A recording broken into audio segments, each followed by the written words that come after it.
জয়ন্ত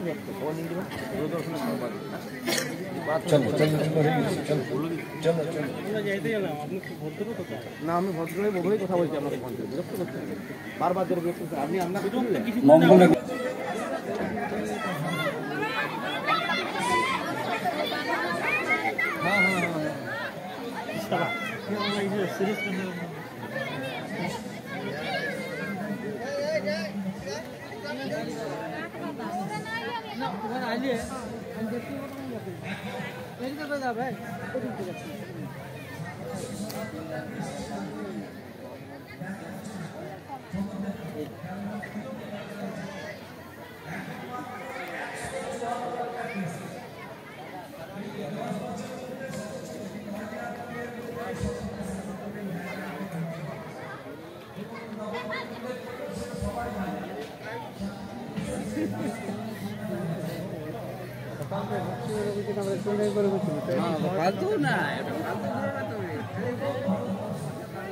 তোমরা যাই বসবো তোরা যাই বসবি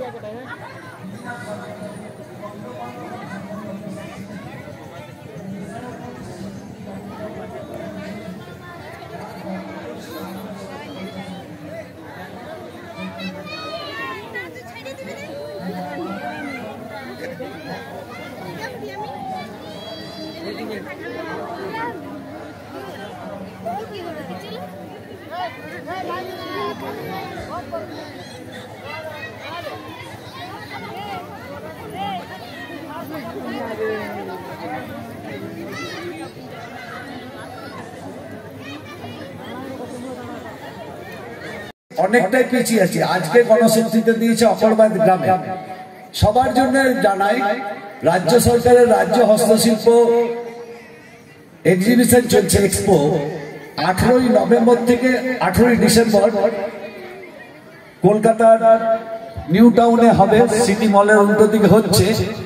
অকলবাদ গ্রাম থেকেই 36 জন সফর গেছে, একদম রাজ্য সরকারের উদ্যোগ। তারা হস্তশিল্প বিক্রি করছে, কিন্তু মুশকিল হয়েছে অকলবাদের বেশ কিছু জন আছে যারা কেরালায় গেছে। আমরা বরাবর সমিতি থেকে বলি তুমি যেখানে যাচ্ছ যাচ্ছ ফোন নাম্বার কমসে কম দিয়ে।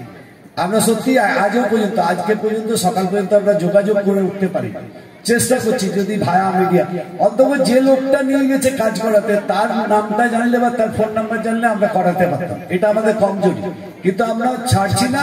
আমাদের মনেই হয়ে আছে 4ই ডিসেম্বর আগে আমরা ম্যাক্সিমামটা বেশিরভাগটা করব, এবং তারপরে নতুন লিস্ট বার করার পর যাদের বাদ যাবে তখন আবার। কিন্তু আমাদেরকে প্রশাসন থেকে আশ্বস্ত করা হয়েছে অন্য কোনো না কোনো উপায়ে সবার একটাও বাদ যাবে না, এটা কিন্তু আমাদেরকে আশ্বস্ত করা হয়েছে। এই জন্য আমাদের আনন্দের বিষয়, কিন্তু ঘুমিয়ে থাকার বিষয় নয়। অন্য সবরদেরকে বলছি যারা করে নিয়েছো তারাই ভাবছো আমারটা হয়ে গেছে, নাই পাশের লোকটারও চেষ্টা করে। সবরা লিখতে পারে না, বাংলায় ফর্ম ফিল আপ করতে পারে, কিন্তু বাকিটা জানে না কি পড়তে হবে। এমনি শিক্ষিত লোকেরাই দেখছিলাম ভিডিওতে তারাই ভুল করছে, ফর্ম ফিল আপ করে, এবং তাদেরকেও হিয়ারিং এ ডাকা। আমি এইটা নিয়ে আলাদা করে মাননীয় নবেন্দু মাহালি মহাশয়কে বলবো, এবং আমরা সমিতিগত হয়ে, যেহেতু আমাদের একজন সমিতির গার্জেন পুরুলিয়া শহরে থাকেন এবং তিনি একটা প্রশাসক, তাহলে তাকেই আমরা তথ্য দিব। খুব ভালো হবে, রেগুলার উনি আমাদের জেলা শাসকের সাথে কথাটা বলতে পারেন। আমরা সমিতি থেকে একেবারে গ্রহণ করলাম এবং কথা দিলাম এই 4 তারিখের আগে ওনাকে তথ্য দিব। আমাদের সারা জেলায় 14,040টা শহরের মধ্যে 7,000 জনের ভোটার কার্ড থাকার কথা, কতজনের এখন পর্যন্ত হলো বা কতজনের ফর্ম ফিল আপ করলাম, এই তথ্য যেমন জেলা শাসককে দেবো তেমনি নবেন্দু মাহালি মহাশয়কেও আমরা দেব।